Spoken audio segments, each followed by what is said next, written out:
ናስተልን ተመልካቾቻችን ይህ ክፍል 6 በአማርኛ የዌብ ፕሮግራሚንግ ክፍለ ጊዜ ነው። በዚህ ክፍለ ጊዜ የምንነጋገራቸው ሁለት አትሪቢዩቶች አሉ። እነኛ አትሪቢዩቶች ከቴብል ጋር አብረን የምንገለግላቸው አትሪቢዩቶች ናቸው። እነሱም ኮለመን ስፓን እንዲሁም ደግሞ ሮው ስፓን ይባላሉ። በዚህ ክፍለ ጊዜ እንዴት አድርገን እንደምንጠቀማቸው እንዲሁም ደግሞ ምን አይነት ኢፌክት እንደሚኖራቸው የምንነጋገርበት ክፍለ ጊዜ ነው የሚሆነው። መልካም ቆይታ። የመጀመሪያው አትሪቢዩት which is column span and call span የሚባለው ጠቀሜታው ምንድነው? Used to increase the cell width ነው የሚለው horizontally by merging cells ነው የሚለው of course very important feature ነው ይሄ the value can be 2 to n ነው የሚለው of course merge ለማድረግ ቢያንስ at minimum ሁለት ሴሎች ያስፈልጉናል። ስለዚህ ከሁለት እና ከሁለት በላይ value ነው የሚወስደው ማለት ነው። of course attributes contrast value አለው።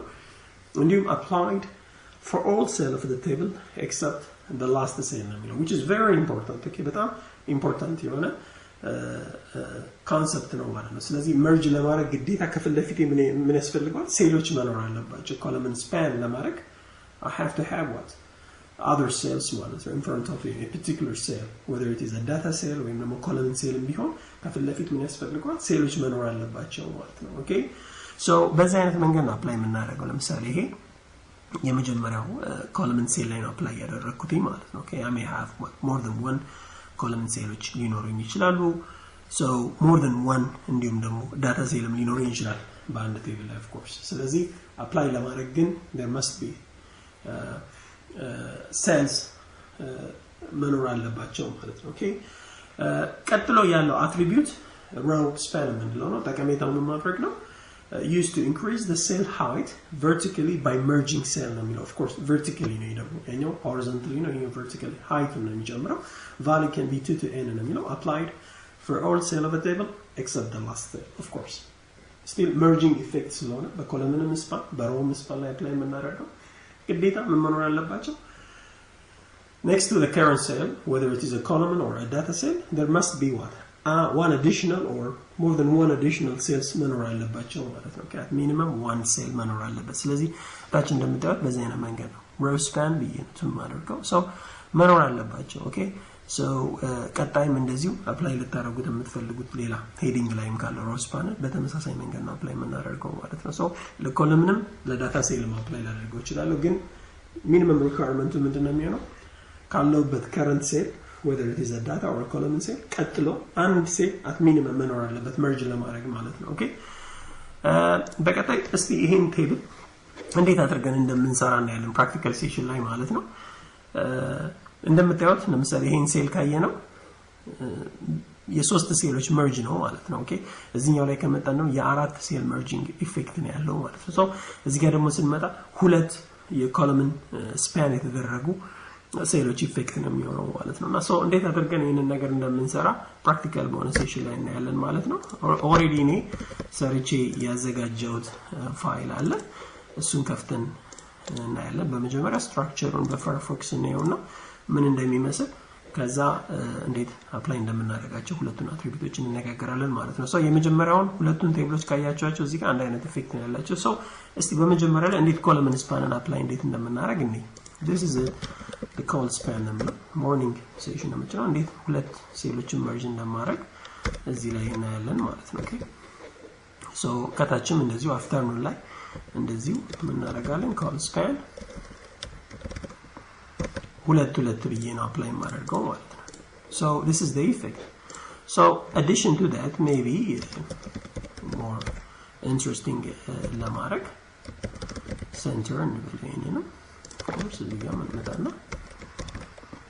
center ብንለው የበለጠ ኢንትረስቲንግ ልናደርገው እንችላለን ማለት ነው። okay so አታችኛው ደግሞ ያለው ልክ በዚህ አይነት መንገድ ነው ዲዛይን የምናደርገው እዚህ ጋር በተነጋገርነው ስላይዱ ላይ ባለው ማለት ነው።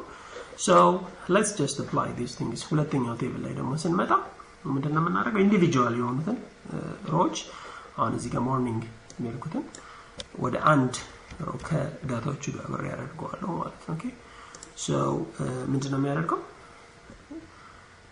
row span ነው የሚያደርገው ማለት ነው። row span ምን ያህል ነው የማደርገው? የመጀመሪያ ላይ 3 ነው የማደርገው ብያለሁ። okay afternoon line ስንመጣ እንደዚሁ row span አራት ነው ማድረገው እሱንም ማለት ነው ኦኬ so next to that እዚህኛው ላይ ስንመጣ call span ነው የምንለው ብለናል ስንት ነው የሚያደርገው ሁለት ነው የሚያደርገው ብለናል ኦኬ so እያንዳንዱን structure በመንፈልገው መንገድ call span or row span በማድረግ የምንፈልገውን አይነት table structure develop ማድረግ እንችላለን ማለት ነው okay so very simple and try to do as much as you can የምትፈልጉትን table structure ለመስራት ሞክሩ እነኚህን ሁለቱን effectively በመጠቀም የምንፈልገውን አይነት table structure develop ማድረግ እንችላለን ማለት ነው so the row span is used to merge cell vertically and also increase the height of the cell and plus column span ደግሞ ጠቀሜታው ምንድነው to increase the cell width along horizontal ማለት ነው by merging cells ማለት ነው of course in order to merge either vertically or horizontally you should have at least one cell ማለት ነው next to the current cell or next to the current data cell or column cell ማለት ነው so this is a very important concept ማለት ነው በዚህ አይነት መንገድ ከተረዳችሁት ይሄንን ክፍለ ጊዜ የኮለምን ስፓን እና የሮ ስፓንን ጠቀሜታ የተነጋገርንበት ነው የሚሆነው ማለት ነው በቀጣይ ከቴብል ጋር የተያዙ ሌሎች አትሪቢዩቶችን ይዤ እቀርባለሁ ስለዳመጣችሁ አመሰግናለሁ don't forget to subscribe the YouTube channel ላይ eCitizen የሚል አለ Facebook ላይም ደግሞ eCitizen ኢትዮ የሚል አለ እዛ ገብታችሁ subscribe አድርጉ ያላችሁን ማስተያየት ጻፉ ሪሶርሶችን ዳውንሎድ አድርጉ ኦኬ ሼር አድርጉ ለጓደኞቻችሁ በቀጣይ ሌላ ተጨማሪ ከቴብል ጋር በተያያዙ ሁለት የተለያዩ አትሪቢዩቶች አሉ በባክግራውንድ እና እንዲም ሎንግ ቴብል የሚባል ነገር አለ እሱን ይዤ እቀርባለሁ ስላዳመጣችሁኝ አመሰግናለሁ እስከዛው መልካም ጊዜ